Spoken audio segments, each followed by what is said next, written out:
السلام عليكم. بسم الله الرحمن الرحيم. الحمد لله رب العالمين والصلاة والسلام على سيدنا Muhammad وعلى آله وصحبه وسلم أجمعين. Welcome to the last 10 nights of Ramadan. I hope everybody's energy levels are still where they need to be. I hope you're still holding on strong and you're still pushing through. I know everybody is sick and tired of hearing about what I'm about to talk about, but I promise it's because it's important. These last 10 nights contain the most important night of the year, perhaps the most important night of your life.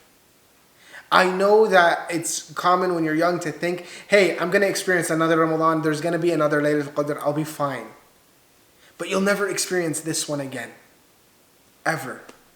Just like how praying a prayer tomorrow doesn't negate the fact that you missed a prayer today, Laylatul Qadr is that same way. Don't allow this opportunity to pass you by because you were busy with something. SubhanAllah, our religion has so many facets and opportunities for us to take advantage of. Like imagine if somebody was unable to take advantage of Laylatul Qadr the night before, the scholars say that if you wake up at Fajr and worship from that Fajr to Dhuhr, that it will be counted as Laylatul Qadr for you. Take advantage of this blessed night. And no matter where you are at in your life, no matter what you're doing, come back to it. Come back to Allah subhanahu wa ta'ala. Musa alayhi salam had this man amongst Bani Israel that would always make fun of him.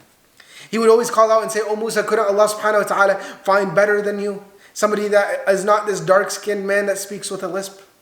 Oh Musa, couldn't Allah subhanahu wa ta'ala do better than you?" Making fun of Musa alayhi salam and also Allah subhanahu wa ta'ala. وَلِعَيَاذُ بِاللَّهِ. And this really got to Musa alayhi salam. It really made him angry. So Allah subhanahu wa ta'ala told Musa alayhi salam one time when he was speaking to him, he said, "Oh Musa, if this man does this to you again, order any one of my creations and it will kill him." So lo and behold, Musa alayhi salam did exactly that. He was passing by the man's house one day and sure enough, the man was sitting outside and he said, "Oh Musa, didn't Allah subhanahu wa ta'ala find better than you?" And continued in his onslaught. So Musa alayhi salam looked around in a rage and he looked at the ground and he said, "Ya ard ibla'ihi, O ground, swallow him." So the earth opened up and it began to swallow this man. This man started to scream out frantically, panicked and say, "Ya Musa la a'ud, O Musa, I swear I will never do this again. O Musa, please, please have mercy on me. O Musa, please, please save me. I promise I'll never do this again." But Musa alayhi salam was so angry, so he said again, "Ya ard ibla'ihi, O ground, swallow him."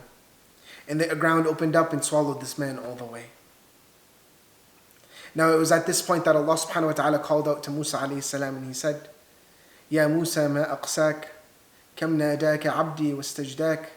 O Musa, how hard are you? How harsh are you, O Musa? How much did my servant call out to me? How much did my servant ask you for mercy? Allah subhanahu wa ta'ala says, وَعِزَّتِي وَجَلَالِي وَارْتِفَاعِي عَلَى خَلْقِي. By my divinity and my grace and my glory and my height above my servants. If my servant called out to me and said, "Ya Allah," even once, I would have saved him from you. That Allah subhanahu wa ta'ala would save a man who made fun of the Prophet of Allah and Allah by extension. Because he called out to him once from the Prophet of Allah. How deep is that? Call out to Allah subhanahu wa ta'ala no matter who you are. No dua is too big, no dua is too small. Like Yaqub alayhi salam, when he thought and knew his son was dead. When he was almost certain that his son was dead. Yousef alayhi salam. When he made dua to see his son Yousef alayhi salam that one night in sujood and he said, "Allahumma in lam tarhamni."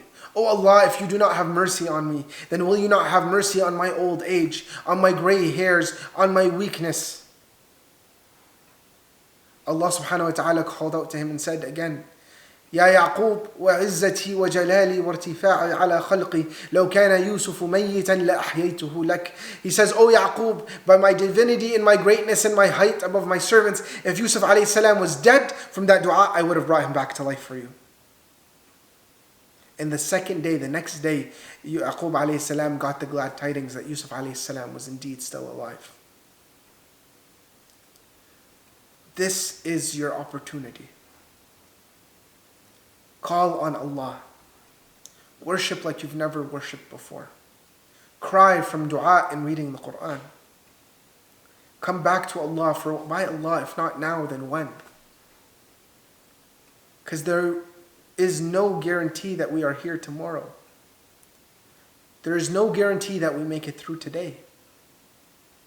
But we take advantage, subhanAllah, and we're so confident in the fact that we'll see another day that we forget that not one of these days is ever guaranteed to us. This Laylatul Qadr will not happen again. The time will pass and it will go away and we'll be left with nothing. On the Day of Judgment, a person will regret every moment of laghu that they spend in their life. Laghu is not doing bad deeds. Laghu is just spending your time doing nothing. Like doing something that's neither good nor bad, just hanging out, chilling. Imagine how much you'll regret a Laylatul Qadr that you let pass by you. Forgive my passion in this, but I really believe that we need to take an opportunity like this to the max and explore it to its fullest potential. Put aside your work and your schooling for a bit. For you'll always have those as long as you're alive, inshaAllah. Allah subhanahu wa ta'ala is the provider. I'm not telling you to leave them to the side or somehow leave them completely undone or unfinished or leave your responsibilities. No.